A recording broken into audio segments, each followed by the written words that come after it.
brunch with my people though. The homie Dyke just cooked up a feast and we bout to eat it, bro. Fucked around and has to mix the lobster with the poutine. Daddy is rolling blue dream, them boys got down a routine. It's Naptown culture, cooking 7 courses. Had to pass the torch and now I'm grabbing second portion. So sit back, relax, grab a drink and a smoke. It's Harder Brunch on the way and get prepared for the jokes. Whoa.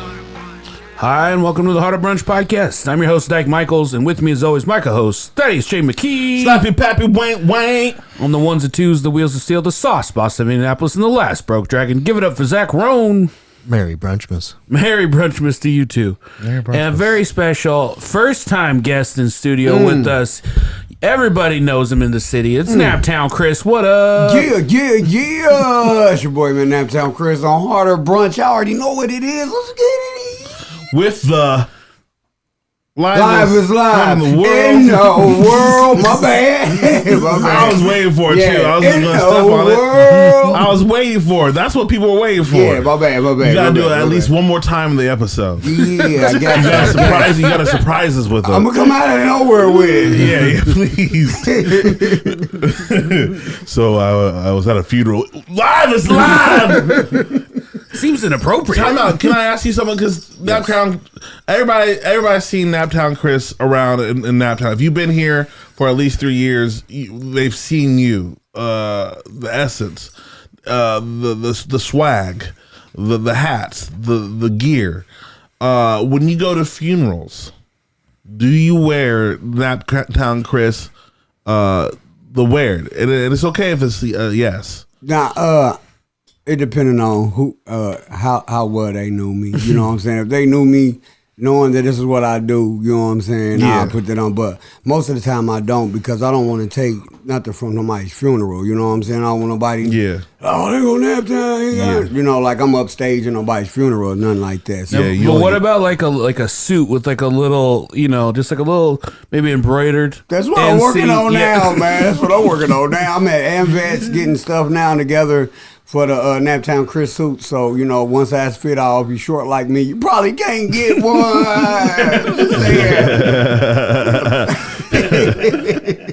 Well, Naptown Chris, Yes. you are a man. You wear so many different hats, literally. But you're a comedian. You're a host, MC, promoter, podcaster, a man of the community. Yes. Everything. I don't even know how you have time for it, but you're also a parent. Yes, I'm a parent, and I work a 10-hour job every day. So, my whole thing is if you got passion for it, you'll make time for it. You know what I'm saying? And this is something that is just my natural character. This ain't nothing that I'm like gotta make up. You know what I'm saying? If this wasn't even about me, and I'm just over here kicking it with y'all, this is how I be normally acting. / the Naptown Chris name. You know what I'm saying?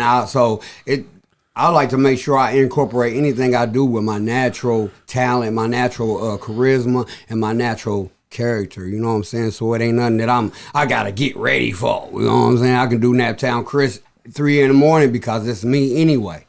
You know what I'm saying? So I try to keep it organic with me. Absolutely. And you were one. So I was like, I don't know, 2 years into doing stand up, and I've been doing stand up in mainly like. Maybe like college age, like college age downtown, like white rooms, you know what I'm saying? Which is fine. Right. But I was like, where's the black rooms at? Like I want I want to be a well-rounded comedian. I want to make everyone be able to laugh. And you just practice in front of one particular group of people. And I was like, man, I want to get out to the sticks and talk to people in the country. I was like, I want to find the black rooms. And I remember I asked Nate Robbins. I said, hey man, shout out to Nate. I said, where's the black rooms? He goes, I'll put you on. And he sent me, and it was laughing out the gate. Laughing out the gate. And I walked in there, and from the moment I walked, I didn't know anybody there. I didn't know one person. I begged people to come with me, so I had someone to roll in there with, and everybody was busy. And I would say from the moment that I went in there, I felt like I was at a family reunion of like people I hadn't seen since I was a kid. Right. And they were just like, "Oh yeah, oh you're Michelle's son. Come on in, grab you a plate," you know. And I was Larry's son, come on, sit down, man. And I was like, it honestly it blew me away because I was just like, I've never felt that welcomed in comedy or anything really, you know. And it was just like, and then I just had a different like thought to it where now I'm calling all my friends. I'm like, you guys have to come check this out. Like this is cool. And it was so welcome. It was so much fun. Everyone was just very positive about putting each other on, supporting each other. People were like selling stuff in there. Like it had like a swap meet kind of. It was like hip hop and comedy and like all the local stuff. And the thing that I thought about the juices too. Yeah, like CBD, all these different juices. and the thing that I don't know, I walked away very impressed and very I don't know, struck in a certain way. And I remember you were hosting that night, and I remember you just kept hitting these points of just like, yeah, we're putting this is, you know, for grown folk. This is for people to come and have fun. Yes. And this is like also just like keeping people out of mess. You know, let's keep everybody out of mess. Let's put on something positive, put on some fun, something good for the community. And I was just like, man, this Naptown Chris is like doing it. He's like doing the work, like legitimately. And so that always impressed me that was just day one, you know. And then the second thing that impressed me about you was like your consistency. You know, you're always consistent. I'll see you pop up and support your people. I've seen you pop up in the weirdest places ever that I would never expect you to be. I'm like, man, he drove 45 minutes out to this winery to support his people. You know, like you'll come in and dap everybody up in the place, and I'm just like, man, like this guy's like the real thing. Yeah. And when we go out of town, I'll go to Atlanta, and there'll be people that know Naptown Chris. For real? Yeah. Man, tell them my Cash App is $. Man, I'm on child support shit late right around here for me, man. I'm just like, nah, but man, it's always, you know, you never know how far positivity reaches. You know what I'm saying? No different than negativity. But if you try to concentrate on making sure everything that you do and your image is about positivity, man, it carries a long way. That's right. Now, were you always like that? Yes, I mean, I won my first talent show in 4th grade. And then I won my next talent show in 6th grade. And they said he's going. Yeah, so, you know, in 6th grade, I was practicing what my autograph signature was going to look like. But, you know what I'm saying? I think, especially in different areas where it's not, you know, where you can just get on with different situations, it breeds a better character for you because it makes you have to really, really search yourself and know if you really got a passion to do this or not. So, you know what I'm saying? I've been in the game rapping, and then I started comedian stuff later on in life, but I always been a comedian. I always been at the family functions, talking crazy and getting everybody riled up and having fun. So my whole makeup is just about everybody getting along and having fun and smiles on people's faces, because we always got enough in our ordinary life that have you down sometime, you know what I'm saying? And you having to pick yourself up. So hopefully Naptown Chris, wherever I'm at, whoever I meet, they can just see me and see that I got stuff going on, but I ain't trying to let it boggle me down. Yeah. So if I can help y'all, you know what I'm saying, boggle y'all self up, in turn, y'all might see me somewhere. And I'm over there.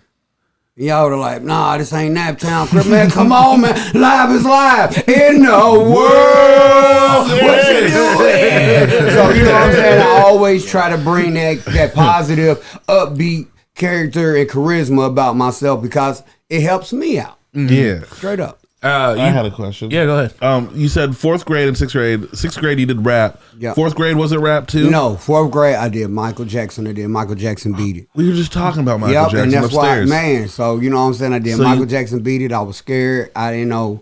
You know, I'm just going off the shit I seen on the videos. Yeah. You know what I'm saying? So I was like, fuck it. And like, I think back to it now and be like, man, what even gave you courage to do that? You know what I'm saying? Because the whole school was there. It ain't like it was just like some bullshit. The whole school was there. Yeah. I think I'm about 8 or 9 and doing the whole moves and everything. But I didn't think I was going to win until they said I won. So. Well, yeah. And that was in Michael Jackson's prime. Yes. So you picked the most popular guy. That'd be like someone picking what? look, and see, and the reason why it surprised me because it was a young lady doing Madonna. Material World was out. Yeah, Material. Mm-hmm. So I thought she had it locked down. She had the whole look. Okay, everything. I think some of her family members was there and everything. Oh shoot! So when they announced that I won, I was like, whoa, man. Cause I didn't think I was that talented. I was just doing what I did at the crib. You know what I'm saying? Yeah. So you had music. So you started out with music before comedy. Yes. And then when did the comedy come in? Because you've been doing rap. I remember you talking to me outside of this one thing. You were talking about always having a poster. He's like, listen, Thaddaeus, I've been hustling out here before we had Instagram, before we had social media, before we had any of this stuff. And you were like saying, so now I was like, well, so what do you do now? I was like, I do both.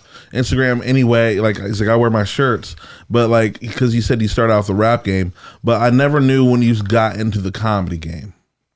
I got in the comedy game, one of my partners in Laughing Out the Gate, he had hit me up and he was up there like, man, let's go on and get some comedy situations going, man. Cause my guy Troy Boatwright, he was getting his foot wet in it and everything, and we wanted to try to have a place for him to build himself up. Mm-hmm. You know what I'm saying? So me and him started working together because I was always a goofy dude. I'm the dude that roll up on the block and get out. I don't care if you got a polo outfit on, new shoes. Yeah. We joning right on the spot. So in my neighborhood, even if you came outside looking cute, you still getting it. It didn't matter. So you know what I'm saying? And me and Troy grew up under that type of, you know what I'm saying, comedy in the neighborhood. So it was a breath of fresh air seeing him do it, you know what I'm saying? And me and him started working together, you know what I'm saying, for us behind the scenes and trying to, build what he about going on, you know what I'm saying? And we got Laughing Out the Gate going, and Miss Denise Barlow, comedian Miss Denise Barlow, she was our original host of Laughing Out the Gate. Mm-hmm. And then she moved on, and I was like, I'll go on and take over and try my hat at it. Yeah. You know what I'm saying? And that was like the birth of me just trying to be a host with it. You know what I'm saying? Mm-hmm. And then I tried my hand with it with the comedy, because I was seeing how people was gravitating toward me being a good host about it. So, you know what I'm saying? I was figuring, shit, I might as well get up here and tell some fucking jokes, man. What I got to lose, you know what I'm saying? So really Troy Boatwright, you know what I'm saying, really gave me the muster to be like, he doing it, I can go and put my head in it too. So shout out to Troy Boatwright. It's a lot harder of a thing because I've seen you juggle between hosting, it would be like rap and then comedian and the rapper and the comedian and the singer songwriter, and the energy shift from music to comedy. I don't think, unless you've done it, I don't think people understand that it's difficult to keep that energy up, because it shifts. People are like, you can kind of talk when there's music playing, right? A comedy, you have to be engaged. Mm-hmm. And I'll say this too, is like, as welcoming as the black room was to me, man, you better be funny when you step on the stage. You better be funny when you step on the stage. We're not going to forget why you're here now. You're going to tell jokes or something like that. Fuck me doing. And man, I watched some people really. I also brought I feel like I brought the first white dude that had ever been in that building. Yeah, you probably did. And he was like a seasoned white dude. I mean, I don't think he had any seasoning. I'm talking about Cornfield Bigfoot. Oh, okay. But he's like 6 feet. So he's like 6'5" or whatever, and so it's hard to miss, Right. Everybody's, I was like, yeah, that's my lawyer over there. And I remember the first time, he went in. Funniest thing I've ever seen him do. It was there was these two guys rapping, and they were young bucks. I mean, they were probably 21, 22, shirts off. They're rapping hard. They have abs, 6-pack and shit, fucking chains on and shit. And then it was one dude rapping, and then he brought his hype man, and they're just going hard, 3 songs hard as fuck, almost mosh pitting around and shit. Right. And then Peter Hines has to follow that with stand-up comedy, and then he just goes up there. And he just flops his gut out, and he goes, "What are we doing? Taking our shirts off up here? Is that what we're doing?" Shout out to Shout out to Peter. I remember that, man. Oh my God. Yeah, those shows are fucking great. And I do want to say, thanks for participating with it. You know what I'm saying? Because with any situation, you don't want to make anybody feel like they can't come. You know what I'm saying? Regardless of race, creed, sexual gender, or whatever. So that's what we try to pride ourselves on and laughing out the gate, that anybody with any talent can come and get on up here and be respected and not feel like, I shouldn't have done it. They wasn't welcoming to me and all that. But we did have some, some guys that was like, I don't know if they was trans. I think they might have been gay or whatnot. But they got up there and rocked it. You know what I'm saying? And felt welcome instead of feeling like, you know what I'm saying? Trying to find a different place where they can still get their talent off without feeling like it, it would be a problem for them. So we just pride ourselves on that. And I pride myself on that personally. You know what I'm saying? Because I want everything to be fair and even field instead of only, like you were saying, you was trying to get in a new room. You know what I'm saying? New faces. And that's what it's all about. Not just getting in a comfort zone of, I only do this type of crowd. I want everybody to feel like they done did every crowd. Every single type every of crowd. Yeah. That's how you get groomed in the game. That's how you do it. I've been trying to do some deaf crowds and stuff like that. Like Def Comedy Jam? you're laughing. I mean, I'm just trying to picture you, you know what I mean, doing the same. Like crowd, like you get an interpreter, of course. Oh, okay. And a lot of them could read lips. Oh, okay, yeah. And then also I want to do a blind crowd as well. Do you do the same jokes or do you do different jokes? I would kind of switch it up for them. What would be an example of a joke that you would tell to a deaf person? Yeah. Y'all heard about this one time? I haven't practiced it yet. Now y'all putting me on the spot. I think you're doing really great. I feel attacked. You liked it when I told you the other day about it. I thought it was very tactful. You should say it again. I'm not even gonna try it. But yeah, you try and do all different types of people. Yes. Now I did go there one time, and I did hear someone heckle hard. It wasn't to me, but they said, "Get off the stage," and then when you hear people say, "Yes," like you got to get off the stage, and that's a sign. I remember Jeff Stonick went there one time, and he absolutely ate shit. Yeah, and he was just like, "I don't want to be here anymore." I brought a lot of people that bombed one night. He brought a crew of bombers. Oh yeah, I told everyone how fun the room was, and then everybody bombed. They were like, "I thought this was fun." I was like, "It was fun for me watching you bomb." Now Hannah went there and rocked it. I remember Hannah, man. And you know what? And that's what I like, because as a comedian, I know personally that I might enter a room that I might have to change up everything I thought I was great to say. So that's what I want to see, if you got enough in you to do that. Yeah, some people don't get that in them. I'm going to still tell I went to the market joke, I went to the this and this and blah, and still want the same reaction from the other people that you told it to. No crowd is the same unless it's just your mom there or family or something. But other than that, you got to be willing to think on your toes at a minute's notice, second notice. You know what I'm saying? And scratch everything you was great say. It's actually important. It's really important. I'm telling you. If you want to be an entertainer. Yes. That's where I first saw Amber James perform. Oh yeah. And man, just killed it. Shout out to Amber James. And I remember going up. I remember she came in. She's all dressed. She's always dressed up. She's always looking right. She's never really slumming it. Never. And I remember being going up there and being like, I want to do good in front of this hot girl. And then I bombed. And then I didn't realize she was the headliner. I was like, oh. This is just a pit of. This just keeps getting worse and worse. That's hilarious. But she's probably real nice to you too afterwards. She's very nice. She's really sweet. She didn't say you bombed, did she, or did she? Or she we didn't even know each other at that point, so I wasn't trying to say nothing. You know, You don't typically hang out after you bomb, after you stunk up the stage. Yeah. There's that time like, oh, it's my turn to leave. Yeah. I'm the one supposed to. Oh, I've left laughing out the gate in an Uber quick sometimes. No goodbyes. Just like, where did Dyke go? He's gone. I just saw him here. Man. Laughing out the gate Uber. Speaking of like doing that show, who's someone, I don't know if you want to shout out this person. This might be a bad question, but who's someone that you see that's kind of rising up, that kind of started out at laughing out the gate that you're kind of proud of? One of the people is Ron Rip. He had started laughing out the gate, and it's like once he got up there, he took off. You know what I'm saying? And that's what I love to see. You know what I'm saying? Because he was nervous that day, and you know he probably felt like shit. I don't know what this grade be about, but it's like when he got up there, he took off.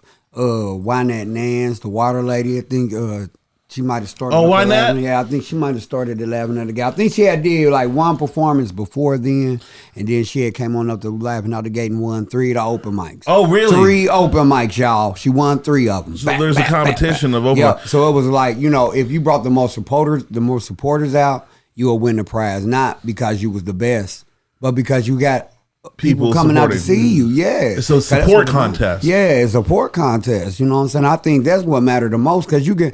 It's a difference between trying to do a show in front of all comedians as opposed to a real crowd of that's people. What you want. Yeah, that's what you want. You don't want just a audience of performers. You want an audience of people that's trying to. No, let me ask you about this. Did she have props back in the day? Because like when I see her around here, she be pulling out props and throwing them to people. I think that might have probably came like the 3rd time or something. So she evolved in the prop I think comic. she evolved in that. But don't get me wrong. I don't want to say that she didn't probably already have it in her mind and started to do it and all of that. So shouts out to Wynette Nance, man, a water lady.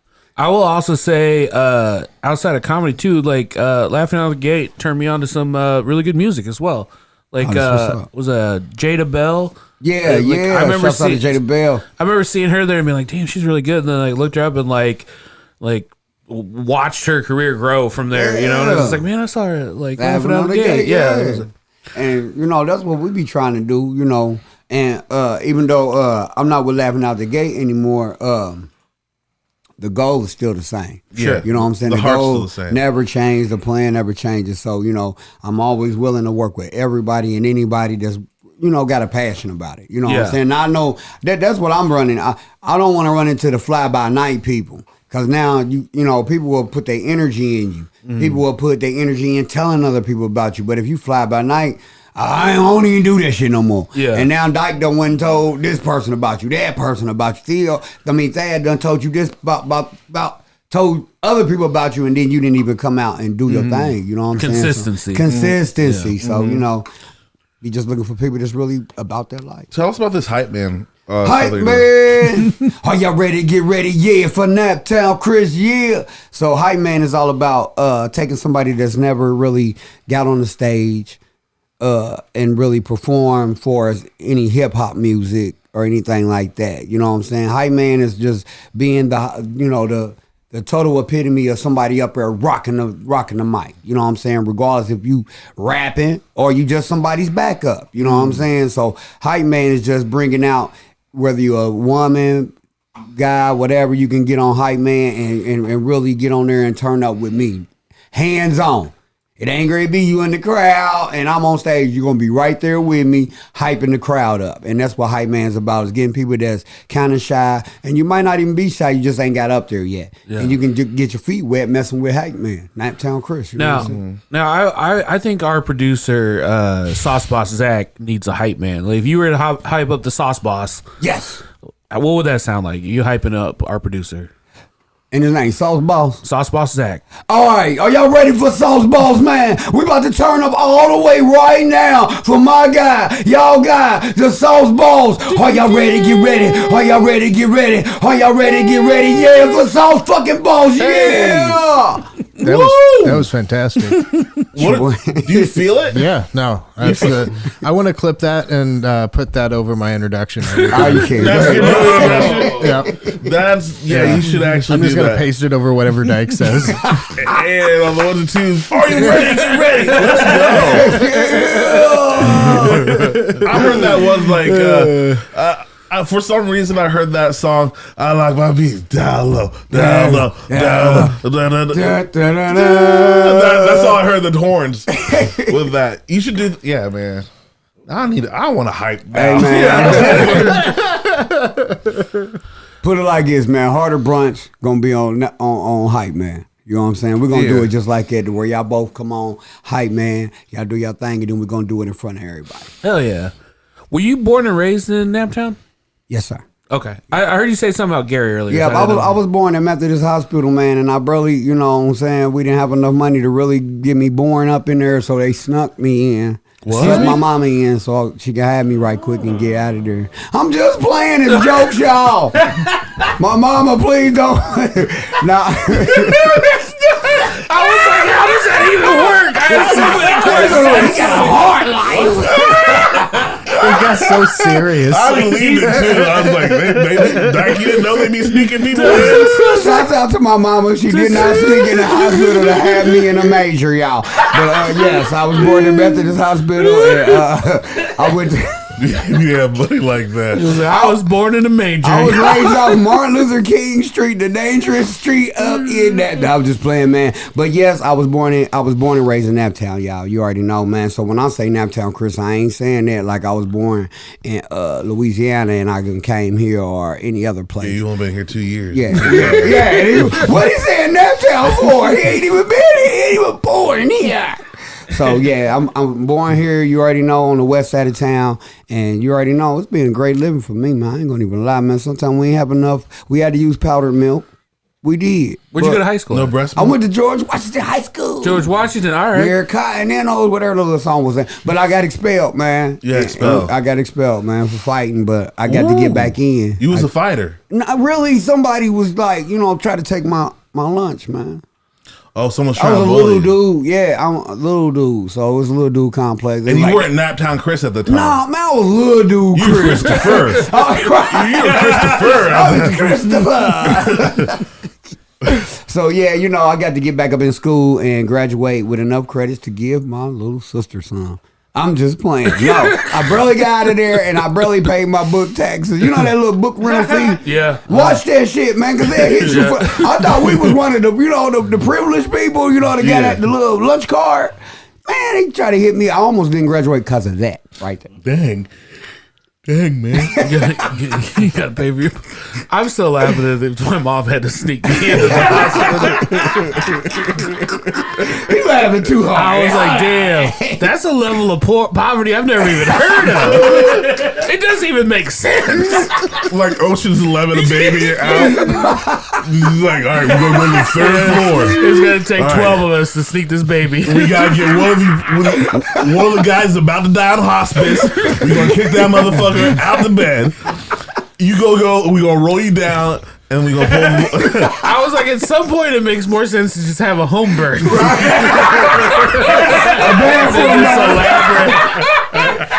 so elaborate scheme. I ain't never heard of someone breaking into Methodist. We're gonna have an Asian man crawl through the ducts. Yeah. Tom Cruise is gonna come down from the ceiling. Now Matt Disable Damon. the lasers. Now Brad Pitt, he's gonna be eating something. All right, let's take a Ocean's 11, baby. Oh my! Let's We take gotta write that movie though. We got You to, man. just came up with the best I did. poor pregnancy movie of the year. Is it poor pregnancy? Naptown's 11. Naptown's 11. Okay. Oh shit! Oh man, that's so funny to me. All right, let's take a quick commercial break and we'll be right back.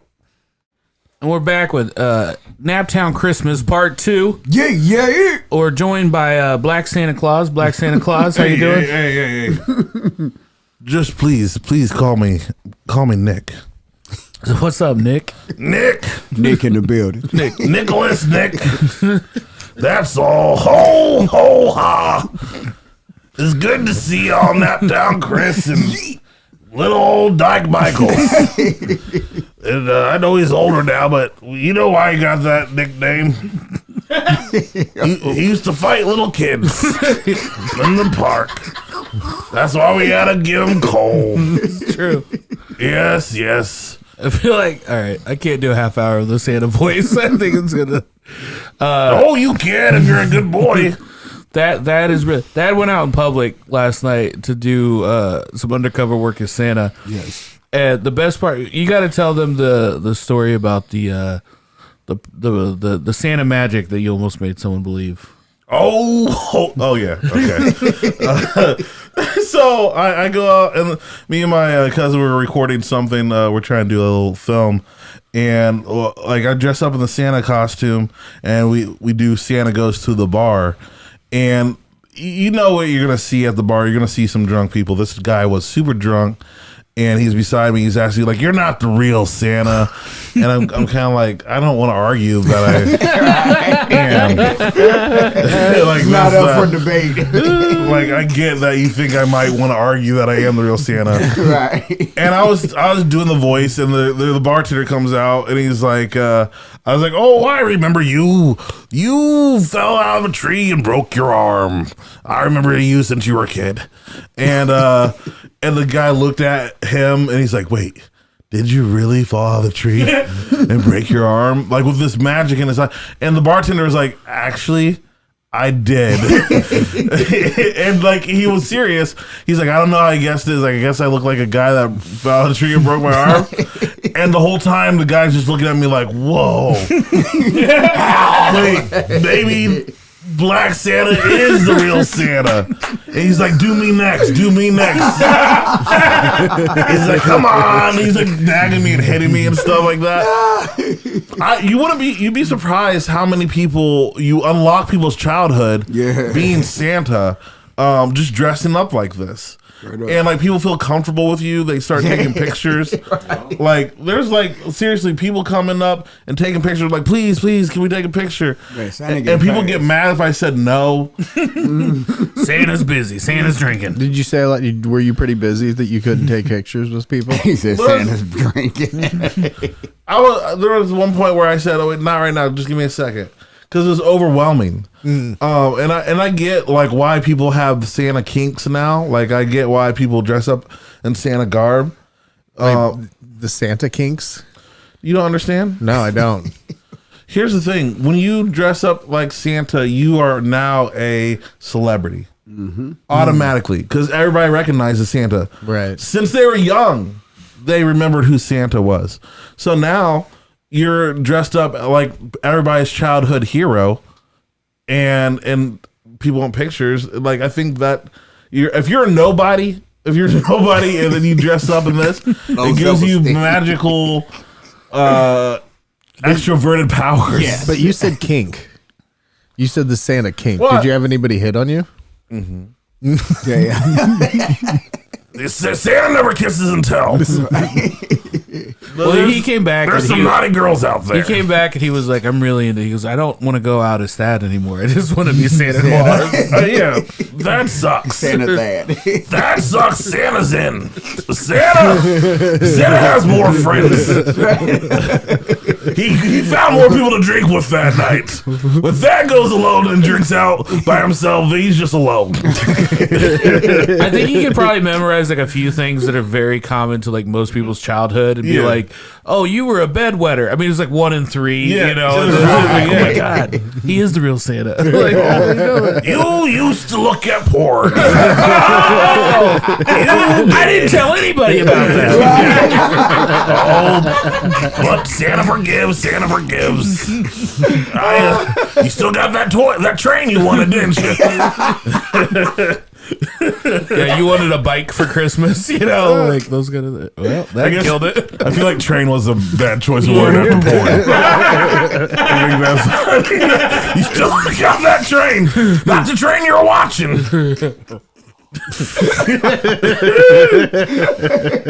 You get it.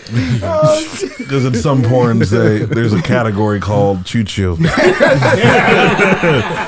It's very Thomas the Tank Heavy. Thomas the Top. Very steam engine heavy. Powered by coal. Right. Powered by coal. Oh, I knew that was coming. We in honor of Christmas and having Naptown Chris as our guest. Yes. We did a special Christmas menu. It was actually two because we're breaking the fourth wall here. We're celebrating Christmas and New Year's together. Yes. So I made two menus that one was just for Christmas and one was for New Year's. And then it didn't make any sense if I would have served it out of in the right order. We got fruitcake in the middle of it, and then everyone would have been like, I guess we're done. Yeah. And then 4 more courses when it came out. I was like, that's just going to piss everyone off. I don't want to do that. So one of our wonderful sponsors is Smoking Goose. And it's time for the Smoking Goose Brunch Breakdown. Smoking Goose, man, we just made an ad for them. I think I'm going to put all of the ads that we made for Mary Chucklemas on our Instagram, so you can just watch them anytime you want, like the little dots, circles at the top. Because, man, Thad playing the Scrooge, talking about charcuterie boards.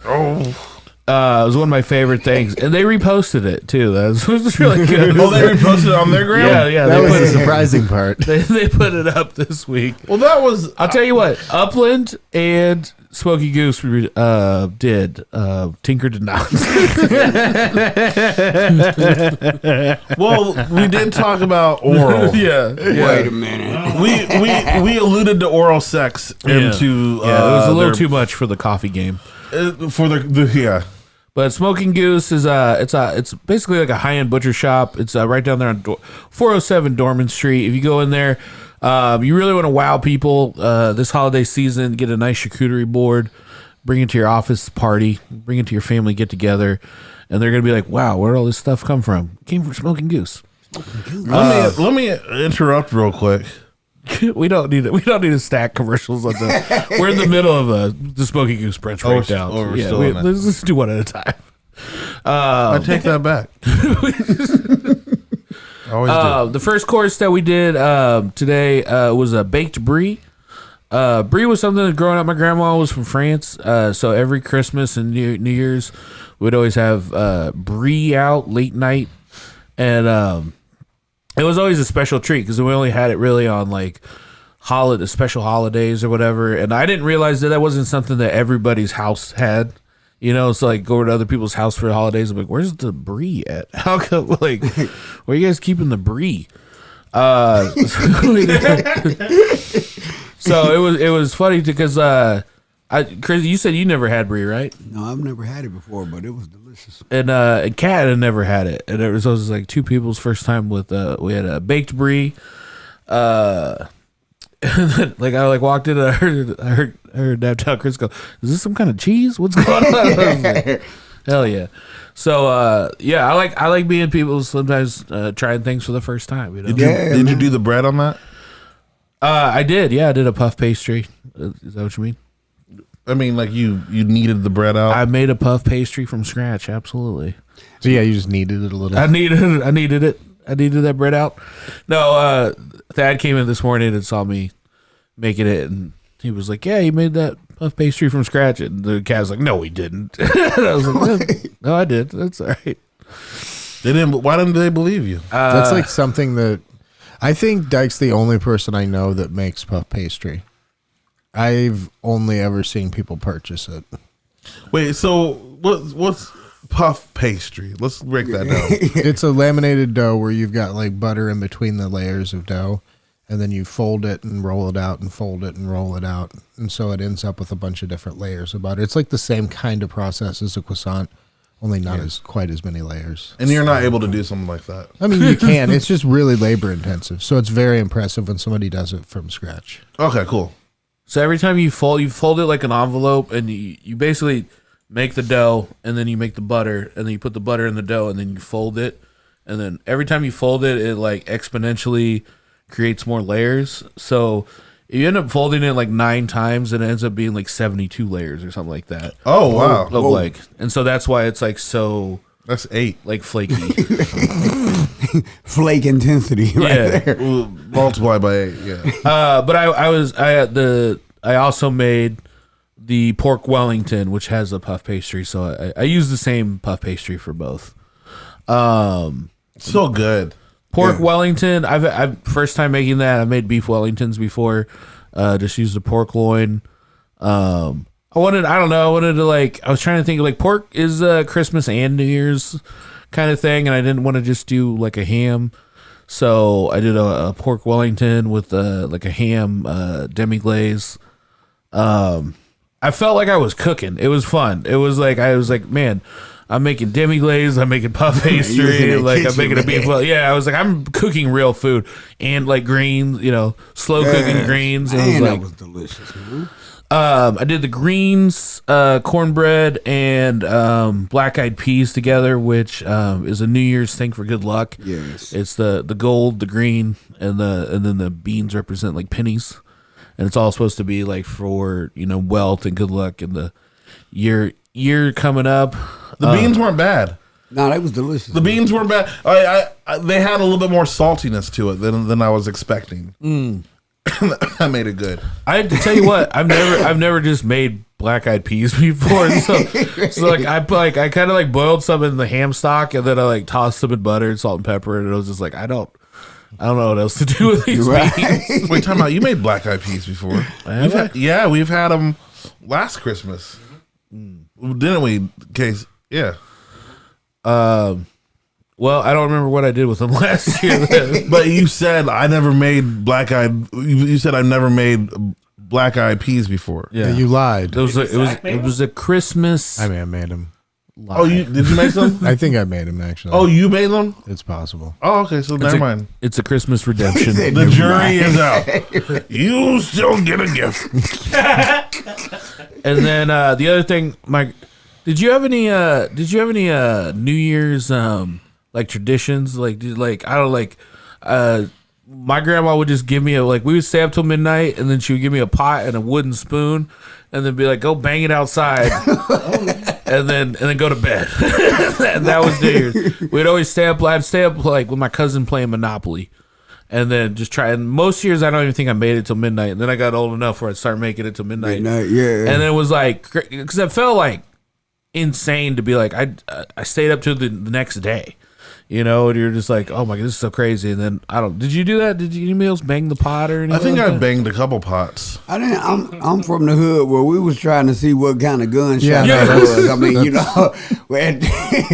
mean, and that was all during the day before it got night. People were shooting like it ain't even New Year's yet. Why are you shooting already? Why are you spoiling the fun for everybody? Yeah. But people were shooting all kind of stuff like they was great go to war or something. And I'm like, we supposed to be celebrating the New Year. Yeah, that's my only New Year. Yeah, the thing I think about every year is the gunfire outside. Yeah. Gunshots? Yeah, there's a lot of it. That's a lot, man. Listen, Because you figure out everybody who has a gun that lives around you, and it's everybody. like, ain't that old Miss Thelma shooting the gun right there? Yeah. Happy New Year. I've experienced that as an adult, because I feel like I've been. I wasn't a poor child, but I've been a poor adult. Damn. I didn't move to the hood until I was in my 20s.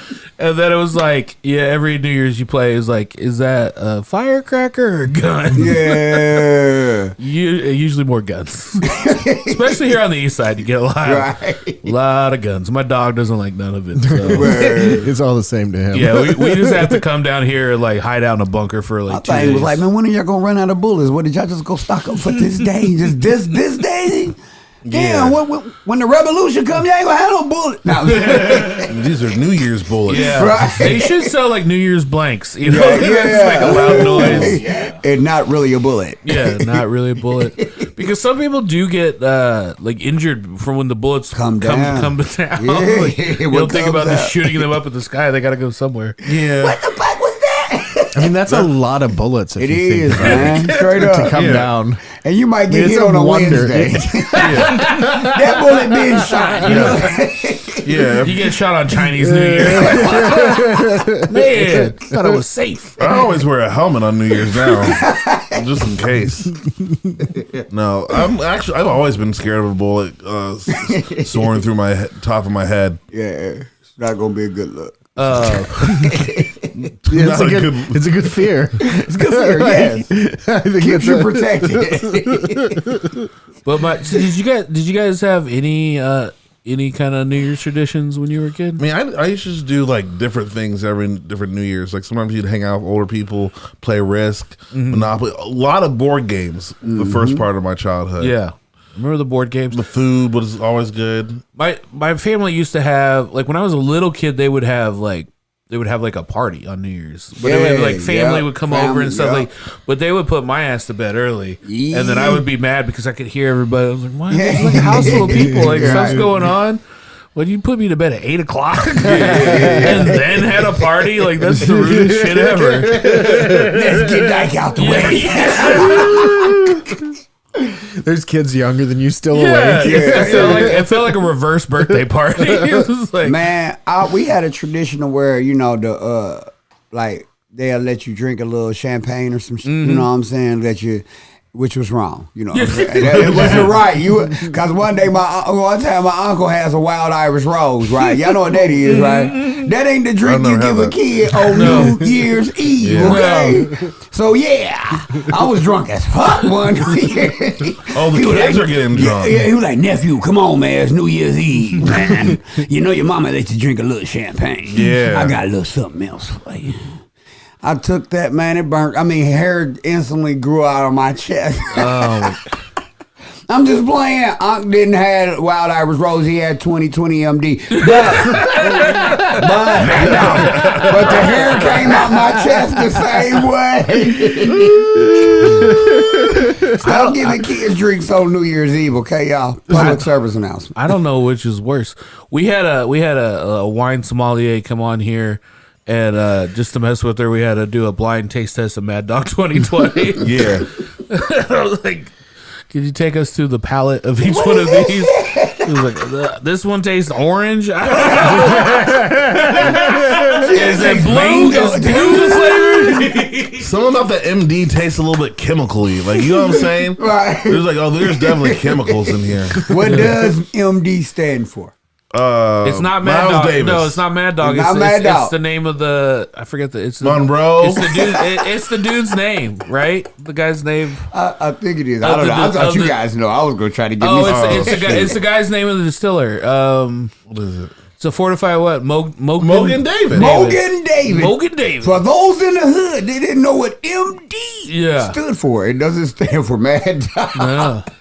I think so. Mad Dog's just the slang. Yeah, it's a hood So term. when you really say, "Hey, you want some Mogan David 2020?" Yeah, get some of this David here. Mogan David sounds way too classy for what it is. right. Mogan. Yeah. Fortified wine. It varies by flavor from 13% to 18%. Yeah, and all the flavors are gross. They're like mashups. It's just like, let's take a fruit and an old shoe. Seriously. Is this shoe polish and passion fruit? You never had grape and hot dog before? Mogan David did. Mogan David he was the original person that got stuck into the hospital. Right. Mogan David had a hard life. You never had pineapple and tire before? Pineapple and tire. Yeah. Yeah. There's always a revolution in taste. Like, we're sick of this. Like, enough is enough. Get that Mogan David and we're marching. I feel like all of these. I'm sick of liking my wine. I feel like all these flavors were created in prison. You know what I'm saying? We didn't have all the real stuff. You take a right, you go to Mogan David's cell. Mogan's gonna hook you up. He said, prune juice and lime. Yeah. We craft everything in the toilet. Distill it to order. Yeah, this is commissary at its best. Oh my god! Can you pass that lemonade? Mad Dog really is. It really is street Pruno. It really, Straight Bruno. Yeah. It's not good. And you know what? Because like they don't tell you when you're kids. When you're younger and you try to drink, it's like kind of the most coolest looking. Oh yeah, it looks like booze for children. It's like if I was gonna design booze for children, I would make it in like Power Ranger colors. Like, you guys want to get wasted with the Teletubbies? Let's go. Let's glow in the dark. Hey, Casey, look up when Mogan died. Oh my god! Look up cause of death. Cause of death. Was it from drinking Mad Dog? He got bit by a bad dog. He said, "This ain't your house, Mogan. You're drunk again, Mogan. You just stepped on my. Oh, he's mad. He's getting bit. Rest in peace, Mogan. Rest in peace, Mogan. Oh, he was 17 years old when he died. Wait, what? Oh, that was the wrong one. He's young. I'm what you call an entrepreneur. Now I feel like now is a good time to talk about. You know what is good to drink? Upland beer. Right. I'm not really feeling it right now. I tried it. I tried to mash up with the smoking. Wait. How old was he? He was 73. What was the years? When was his life? I gotta know more about this Mogan. Mogan. And all right. No one wants to talk about Mogan anymore. But you know what I do when there's a law in my day or in my life? I drink some champagne velvet. Champagne velvet's some of the best champagne velvet you're ever gonna get. It's a brand of beer. It's by Upland. You know what? Santa likes drinking too, so I want to drink it here live on the podcast. Just crack open that nice room temperature champagne velvet. Oh, it's warm. But imagine Santa drinking this.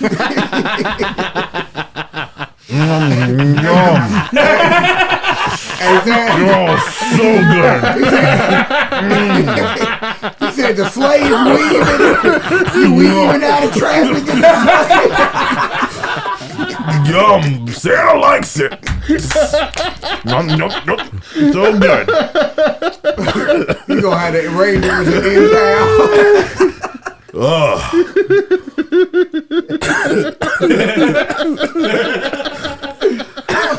I will say the song that you made up for Upland is been consistently in my head. We'll put that up on Instagram too, because the song is such an earworm, and it's just like every day I'll be at work bored, and then I'm just like, never gonna phone it in for Upland. Yeah. Upland.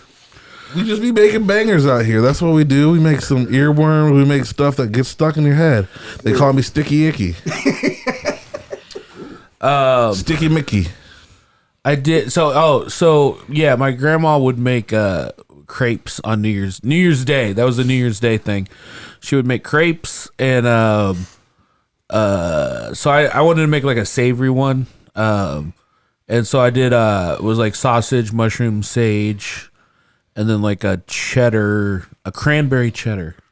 What? Yeah, that was something I never heard of. When you said cranberry cheddar, I was like, damn, what the hell? They got it at Aldi. It's they do it year round, but I was like, this seems nice and festive. And I like a nice crepe. I like a nice crepe every now and then. I feel like I'd always had them like sweet, so like I really get into like the savory crepes. Right. Throwing a little sausage on there. And then the dessert was Sauce Boss Zach, which I did request. He requested fruitcake. Fruitcake? So I made a fruitcake and brought it in. What did you think, Thad? What did you think about the fruitcake? It was like, because when you bit into it, like I felt like I was drinking rum, because there was like this, like, you know, when you drink something like, yeah, it had a really boozy flavor to it. I liked it. There's so much rum in it. Really? yeah. There's like a whole bottle. And one piece of cake. I never had made fruitcake before, and halfway through I kind of felt like it was a trap because you make this really dense cake and then you just soak it in liquor. You're supposed to do it for like a month or more, but I did it for like 3 days. What is the green thing that's always in the fruitcake? Oh, I don't know. It's a cherry. A green The cherry? green maraschino cherries. Oh. Yeah, you just use all sorts of kind of fruit. I use like raisins and cranberries and dried pineapples and blueberries. It's very like I feel like I low key want to get into the fruitcake game. I want to know where because can you clip that? It was such a weird request. Like he was very excited about it. Because so growing up, I mean, first of all, I don't know anybody that eats fruitcake. You know what I'm saying? But there was a thing growing up in the 80s and 90s, every TV show, that was the joke was just who brought the fruitcake? Yeah. And I was like, no one's ever brought fruitcake to anything I've ever been to. Yeah. I've never seen it. And I don't even know. I definitely have maybe had it once. Well, the thing about fruitcake is you can't keep eating it. It's there's always leftovers, and then you gotta throw it away eventually. But what I'm thinking is getting into the culinary field. I realize with anything that even is kind of generally disliked by people, there's usually levels to it. So I'm like, there has to be some upper echelon fruitcake that's really good. Yeah, real moist. Yeah, falling apart. But I don't think that's the game with fruitcake. I think fruitcake is meant to be dense. Well, I do think it needs to be soaked more. I think I need to take a simple syrup and do it half and half with the rum. Oh, okay. And then let it sit for a month. Okay. So next year you're gonna make a month-old. I'm gonna take the other half of it and re-soak it. Can we next year? Well, for next month. Could we barrel age a fruitcake? Do you think? Do that for a year? Yeah.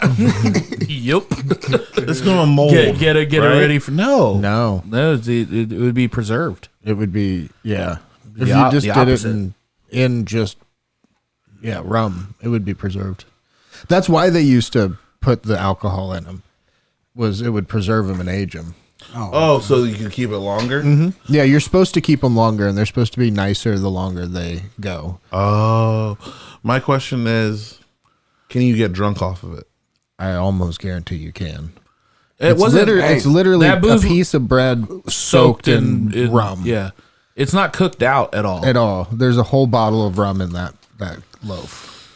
Hey, it was rummy, wasn't it? Yes, it was delicious though. But man, I've got a buzz right now. I'm buzz eating right now.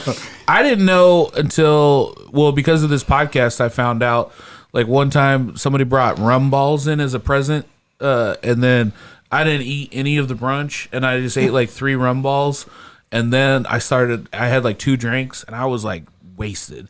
Party like a rock star. Party like a rock. Totally do. And I was like, oh man, I guess you're not supposed to eat your alcohol for breakfast. Yeah. Don't do it. I never believed that when they were oh yeah, because I remember as a kid, somebody would always bring rum balls. And it was always make sure the Dyke doesn't get any because he's a kid. And I was like, well, it's cake. Food. Who's getting drunk off cake? You really can't get drunk off cake. Can you imagine if you got a DUI and you ate some cake? You can get probation off cake. How many drinks did you have? You got an ankle bracelet off of cake. Goddamn, you can be a house arrest. There's bath salts all over it. Wait, what? If you put bath salts on the cake, I'd be pretty excited. Hold on, man. You wouldn't understand. Now, what would the AAU class look like? I'm here. My name is Ted. I'll be getting fucked up off of rum cake. A rum cake. Takes a lot of work to bake the whole cake. Yeah, that'd be a hard addiction to have. It will be, but think of the commercial. Don't do rum cake. Don't do while driving. Friends don't let friends do rum cake. Someone just say, "What? Dad, is that your second entire rum cake?" Mind your business. Mind your business. Oh, you're worried about me being drunk? No, I'm worried about your ACT. I'm worried about your sugar, my friend. A lot of cake. You could be going in a self-induced coma. And just soaking it in alcohol is more sugar. Oh my god. Can you drop a beat for me there, Sauce Boss? Naptown Chris, thank you so much for coming and hanging out with us today. It's been a pleasure talking to you, getting to know you better. Drop your plugs. Let them know where they can find you. Well, you already know, man. It's your boy, man, Naptown Chris, the livest, hypest host in the world. You can find me on Facebook or Instagram, man, or you can find me at my mama's house when I ain't got enough grocery money to buy some groceries at the end of the week. But you already know, man.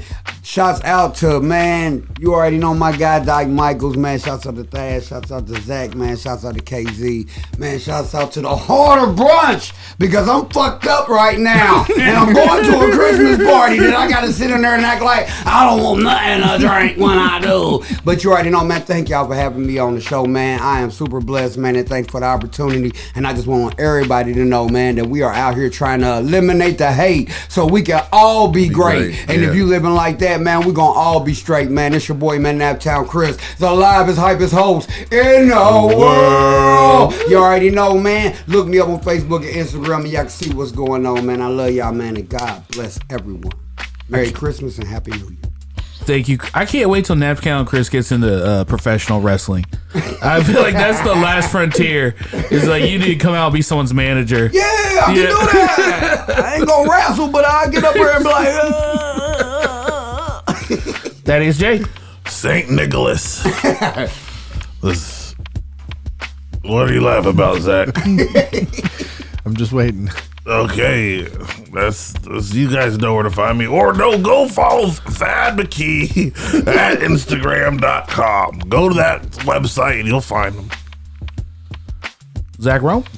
If you like this, check out our After Brunch on Patreon. That's patreon.com/Harder Brunch. $3 a month for extra episodes every single week. Casey Campbell.